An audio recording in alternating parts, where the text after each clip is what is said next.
Officers ముందు కొద్దిగా పక్క ఉంటుంది పెరుగుతూ ఉంటుంది. ఫ్యూచర్ ఎట్లా ఎన్లార్జ్ అవుతుందో అట్లా మనం ఫెసిలిటీస్ పెంచాలి కదా. డ్రైనేజ్ సిస్టమ్స్ ఇప్పుడు ఎక్కడ పెట్టి ఇక్కడ సివరేజ్ ప్లాంట్ ఎక్కడ పెట్టి ఇక్కడ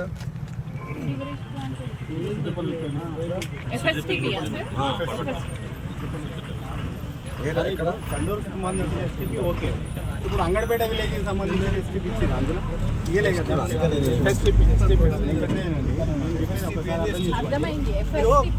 ట్రీస్ మొత్తం కట్ చేసినాక ఎందుకు ఆపి చెప్పండి ఆడ డ్రైనేజ్ సిస్టమ్. ఇప్పుడు అంగడిపేట ఎక్కడ తీసుకుంటారు, హెచ్పీపేట వాళ్ళు తీసుకుంటున్నారు. ట్రీ మొత్తం కట్ చేసిరు, చెట్లు మొత్తం కట్ చేసిరు, ఎందుకు తక్కువ చేసిరు ఏమట్లేమండి మున్సిపల్ లిమిట్ ఇక్కడ బంగారుగడ్డ చౌరస్తా, బంగారుగడ్డ చౌరస్తా వరకు వస్తా. వాటర్ ప్లాంట్ వరకు వస్తుంది. ఏంటి వాటర్ ప్లాంట్ అండి? ఇల్లు మనదే.